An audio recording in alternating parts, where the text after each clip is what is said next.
The challenges that people face in this category are, I think there's a lot of common challenges. I'm sure they're really common through the messages of other people. I'm sure it has to do with funding, representation, archiving, um, ideas like this. Maybe how people, maybe, I don't know, how people perceive something because it's unfamiliar, like how is this possibly art, things like that. These are the challenges that the three of us have faced with the project Fallen Fruit. I mean, people continually think that we are a service organization. They think that we forage, which we've only done to make products. We don't forage to feed people. Um, we, I think, maybe some of these problems with social practice, like how it's in service or not in service, how it relates to culture broadly. I don't perceive myself as a cultural worker. I don't believe myself as an author of culture in that particular way. If we think of how we perceive culture as a material, I would perceive our project more as architecture. That I would consider myself more of an architect, not a designer, not someone in any other regard, because I'm not really concerned with how you use the material in which we design in our brains as a constructed idea, because it's not the product that we're concerned with, it's the process.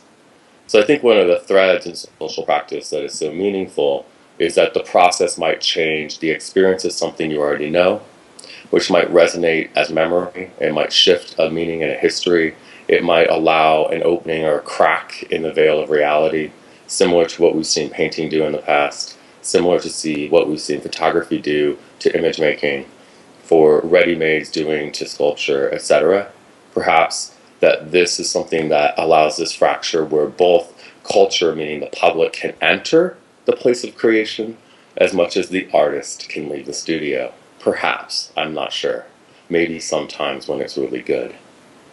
And maybe in the future, these ideas can simply grow. I think we're not in an infancy stage. If we look at social practice, when somebody asks me to define this or when they talk about it, they go so quickly to fluxus, which is remarkable, and the situationist, which is remarkable. But for me, it actually goes a little bit farther before that. For me, it goes about uh, maybe almost 120 years ago. So I think like three grandparents before me, they saw the world in a way that was maybe as far as you could travel, right? And then maybe what you learned was broadcasted in a monologue, similar to how this is being shared right now.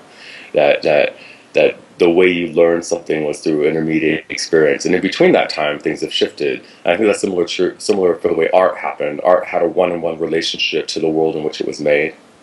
Art represented the context, including the state of mind in which it was created. And I think over the past couple generations, that condition has radically dissipated. It's not necessary, which in this case also includes authorship. That art does not require the single author anymore.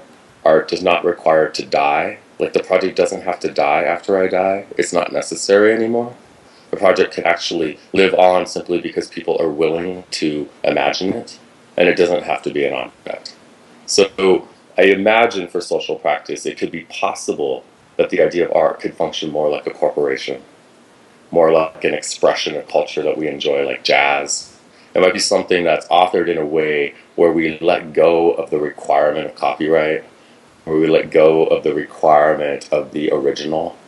Those ideas are so stuck in a way of life and a way of thinking that is deeply inappropriate to the future. The planet and people are so much bigger than the constraints of the 20th century. So I imagine a future where our job as artists who play in this murky, strange land of social practice that often gets deeply misunderstood and targeted as perhaps inauthentic because its authenticity is so sincere, perhaps we can find a way to liberate ourselves from the endless copy.